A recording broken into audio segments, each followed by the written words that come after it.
सुशासन दिवस के अवसर पर आयोजित आज के समारोह में देश के माननीय रक्षा मंत्री और लखनऊ के लोकप्रिय सांसद आदरणीय श्री राजनाथ सिंह जी, प्रदेश सरकार के मंत्रिमंडल के मेरे वरिष्ठ सहयोगीगण, उप मुख्यमंत्री द्वय श्री केशव प्रसाद मौर्य जी, श्री ब्रजेश पाठक जी, भारतीय जनता पार्टी के प्रदेश के अध्यक्ष चौधरी भूपेंद्र सिंह जी, पीछे लोग सुने क्या करें, राज्यसभा के माननीय सांसद और पूर्व उप मुख्यमंत्री डॉक्टर दिनेश शर्मा जी, माननीय धर्मपाल जी, प्रदेश सरकार में मंत्रिमंडल के मेरे सहयोगी श्री दिनेश प्रताप सिंह जी, सरदार बलदेव सिंह ओलख जी, प्रदेश के मुख्य सचिव श्री मनोज कुमार सिंह जी, आज के इस समारोह में उपस्थित सभी सम्मानित जनप्रतिनिधिगण, प्रशासन से जुड़े हुए हमारे सभी अधिकारीगण और प्रदेश के सभी जनपदों में जो कार्यक्रम आयोजित हो रहे हैं उससे जुड़े हुए सभी हमारे प्रतिभागीगण और उपस्थित बहनों और भाइयों, आज हम सब और पूरा देश पूर्व प्रधानमंत्री श्रद्धेय अटल बिहारी वाजपेयी जी के जन्म शताब्दी महोत्सव का साक्षी बन रहा है। आज की तिथि अत्यंत महत्वपूर्ण तिथि है। ये हमारी मान्यता है कि आज के दिन से अब दिन बड़े होने लगेंगे। आज पावन क्रिसमस का दिन भी है और साथ ही आज महान शिक्षाविद, महान स्वतंत्रता संग्राम सेनानी पंडित मदन मोहन मालवीय जी की पावन जयंती भी है। मैं इस अवसर पर आप सभी को इन दोनों महापुरुषों का, श्रद्धेय अटल जी, श्रद्धेय पंडित मदन मोहन मालवीय जी की स्मृतियों को नमन करते हुए आज के दिन से बड़े दिन होने का मतलब अब हमें ऊर्जा के लिए और अच्छा स्थान, अधिक समय तक भगवान सूर्य के दर्शन होंगे, इसकी बधाई देता हूं और क्रिश्चियन समुदाय से जुड़े हुए सभी बंधु बांधवों को भी क्रिसमस की बधाई देते हुए अपनी शुभकामनाएं देता हूं।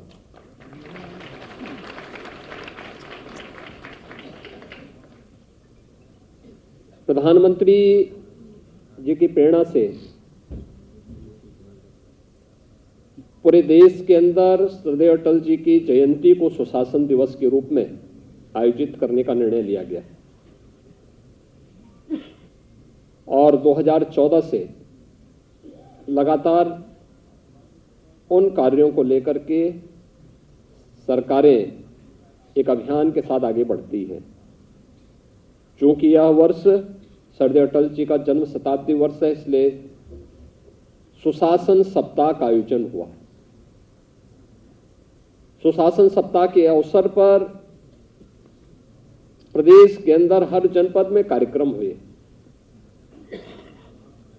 इसमें प्रशासन और शासन से जुड़े हुए सभी विभाग तो जुटे ही थे, साथ साथ 3 प्रकार के अन्य कार्यक्रम भी आयोजित हुए, जिनमें आपने देखा होगा कि लखनऊ जनपद के अंदर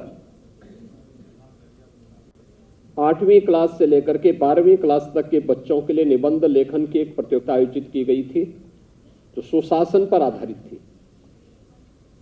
और मैं चाहूंगा कि सचिवालय प्रशासन और उच्च शिक्षा विभाग इन सब का संकलन प्रदेश भर से करें और प्रदेश भर में सुशासन से संबंधित स्मारिका और पत्रिका का वहां से प्रकाशन हो या राज्य स्तर पर उसका संकलन हो, राज्य स्तर पर उन अच्छे आलेख को संकलित करते हुए उसको विभिन्न लाइब्रेरी में उपलब्ध करवाया जाए, जिससे अन्य लोग भी पढ़ सकें, देख सकें।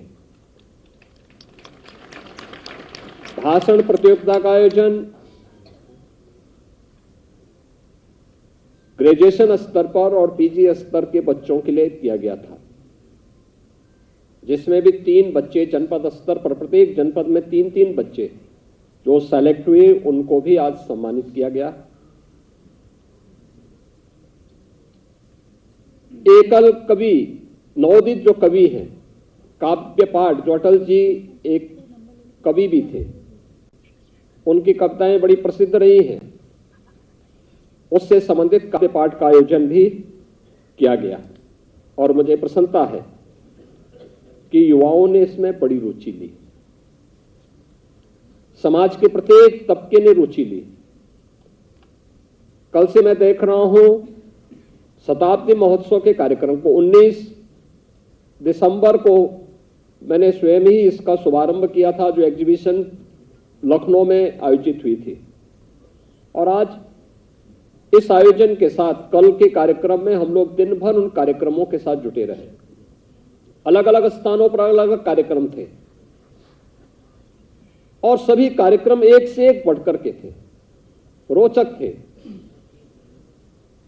ये अपने महापुरुषों के प्रति कृतज्ञता ज्ञापित करने का हम सबका एक माध्यम है कि हम आने वाली पीढ़ी को उन मार्गों का अनुसरण करने के लिए प्रेरित कर सकें। और आज का आयोजन जब पूरा देश और पूरा प्रदेश श्रद्धेय अटल जी की जन्म शताब्दी वर्ष के कार्यक्रम के साथ जुट रहा है, मुझे बताते हुए प्रसन्नता है कि जो यहां पे सुशासन सप्ताह का आयोजन किया गया था, इस आयोजन में शासन के जो विभिन्न विभाग उसमें भागीदार बने थे, उसमें 2,59,000 से अधिक जो लोक शिकायतें थी, उनका निस्तारण के लिए उत्तर प्रदेश में हुआ, जो देश के अंदर नंबर 1 पर रहा है। इस सभी देश के अंदर उत्तर प्रदेश इसमें नंबर 1 पर रहा है। और मुख्यालय स्तर पर, मंडल स्तर पर और तहसील स्तर पर भी इस अवसर पर 16,223 कार्यशालाओं का आयोजन अकेले उत्तर प्रदेश ने किया है।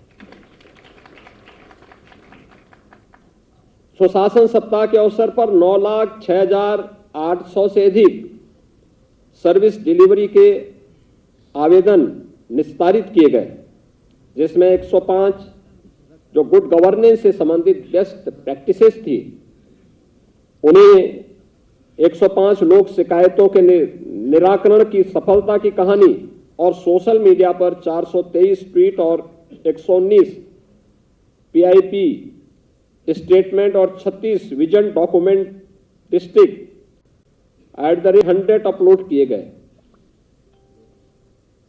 इस अवसर पर ease of doing business mission Karmayogi, सुशासन में आर्टिफिशियल इंटेलिजेंस व मशीन लर्निंग, साइबर सिक्योरिटी, सूचना का अधिकार का महत्व, नागरिकों को समयबद्ध रूप से सेवाएं उपलब्ध कराए जाने हेतु जो जनहित गारंटी की योजना है, उससे संबंधित उसकी उपयोगिता के बारे में, और शासकीय खरीद प्रोक्त में जेम पोर्टल, मानव संपदा पोर्टल आदि के विषय पर आधारित भी ये सभी कार्यक्रम इस अवसर पर लोगों को अवगत कराया गया था।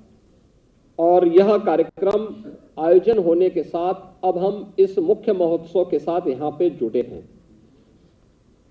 मुझे प्रसन्नता है कि लखनऊ के अंदर जिन बच्चों ने इस आयोजन में भागीदारी की और उनमें स्थान प्राप्त किया, आपने सुश्री स्नेहा तिवारी के काव्य पाठ को यहां पे सुना। उन्होंने काव्य पाठ प्रतियोगिता में प्रथम स्थान प्राप्त किया। वे महाराजा बिजली पासी राजकीय स्नातकोत्तर महाविद्यालय आसियाना लखनऊ की छात्रा है, बीए 5th सेमेस्टर की वे छात्रा है, प्रथम स्थान उन्होंने प्राप्त किया। सुश्री शाम्बी शुक्ला नवयुग कन्या डिग्री कॉलेज, ये बीएससी 5th सेमेस्टर की छात्रा, इन्होंने 2nd स्थान प्राप्त किया। और सुश्री विदुषी मिश्रा, ये कुनकुन जी महिला डिग्री कॉलेज की बीए 1st सेमेस्टर की छात्रा है, इन्होंने 3rd स्थान इस काव्य पाठ प्रतियोगिता में लखनऊ जनपद के अंदर प्राप्त किया है, मैं इन सबका हृदय से बधाई देता हूं। भाषण प्रतियोगिता में मोहम्मद फिरोज, ये बीएससी 5th सेमेस्टर के छात्र हैं, जिन्होंने सुशासन पर जो भाषण प्रतियोगिता थी उसमें पहला स्थान प्राप्त किया। सुश्री मृणाली दीक्षित, इन्होंने नेशनल पीजी कॉलेज की एमए 3rd सेमेस्टर की छात्रा है, इन्होंने 2nd स्थान प्राप्त किया। और सुश्री माई वाजपेयी बीए 3rd सेमेस्टर की छात्रा है, इन्होंने 3rd स्थान प्राप्त किया है, जिन्हें अभी यहाँ पे मंच पे सम्मानित किया गया। मैं इनको भी हृदय से बधाई देता हूं। और निबंध लेखन में सुश्री सुप्रिया दीक्षित, ये 12वीं की छात्रा हैं, राजकीय बालिका inter college Sai Meena road Lucknow. Sushri Harshita Singh, ये 11वीं की छात्रा है, बक्सी का तालाब इंटर कॉलेज लखनऊ। और सुश्री साक्षी पांडे, ये Saint Clare's convent college Hardoi road Lucknow की 9वीं क्लास की छात्रा है, इन्होंने 3rd स्थान प्राप्त किया है। मैं इन सभी बालिकाओं को भी हृदय से बधाई देता हूं और इन सब का अभिनंदन करता हूं। यह आयोजन इसी रूप में प्रदेश के हर जनपद में आयोजित हो रहे हैं, जहां पे हमारे प्रभारी मंत्री, जनप्रतिनिधिगण इस आयोजन के साथ भागीदार बनकर के इन कार्यक्रमों को सफलता की एक नई ऊंचाई तक पहुंचाने के लिए कार्य कर रहे हैं।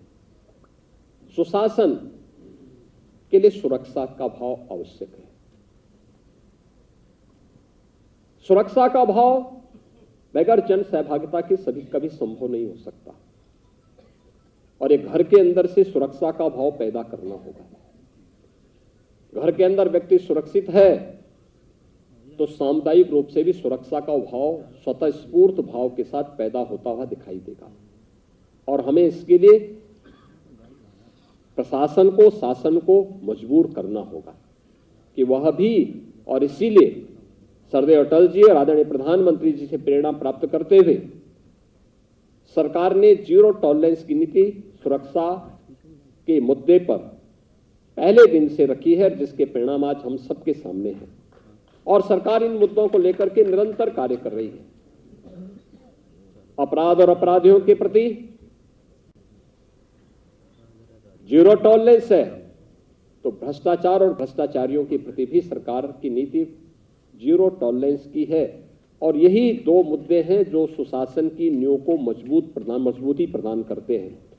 और अटल जी ने अपने शासनकाल में इस नींव को जो मजबूत दिया था, वह हम सब के लिए एक प्रेरणा है।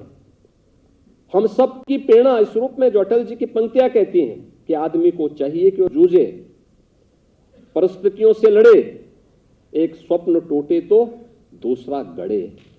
अटल जी की पंक्तियां हमें निरंतर एक नई प्रेरणा प्रदान करती है, क्योंकि एक पांव धरती पर रखकर ही वामन भगवान ने आकाश पाताल को जीता था। धरती ही धारण करती है, कोई इस पर भार न बने, मिथ्या अभिमान से न तने। ये अटल जी की वे पंक्तियां हैं जो हर भारतीय को, हर नागरिक को प्रेरित करती है।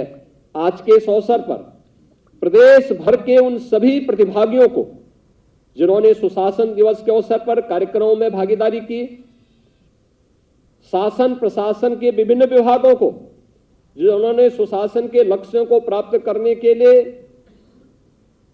किए गए प्रयासों में अपना योगदान दिया, उन सबका मैं अभिनंदन करता हूं। जिन बच्चों ने स्थान प्राप्त किया है काव्य पाठ में, निबंध प्रतियोगिता में या फिर भाषण प्रतियोगिता में, उन सबको मैं बधाई देता हूं और विश्वास व्यक्त करता हूं कि भावी भारत के विकास के लिए, विकसित भारत के निर्माण के लिए सरदेव अटल जी ने जो नींव रखी थी, जिस नींव पर नए भारत का निर्माण प्रधानमंत्री मोदी जी के नेतृत्व में हो रहा है, या 2047 में एक विकसित भारत के रूप में हम सब की और पूरे भारत के 140 करोड़ लोगों की आकांक्षाओं की पूर्ति का भारत बनेगा। इस अवसर पर एक बार फिर से आज के इस समारोह के मुख्य अतिथि आदरणीय रक्षा मंत्री जी का, अन्य गणमान्य अतिथियों का हृदय से स्वागत करता हूं। सरदेव अटल जी और सरदेव पंडित मदन मोहन मालवीय जी की स्मृतियों को नमन करते हुए विनम्र श्रद्धांजलि अर्पित करता हूं। धन्यवाद। जय हिंद।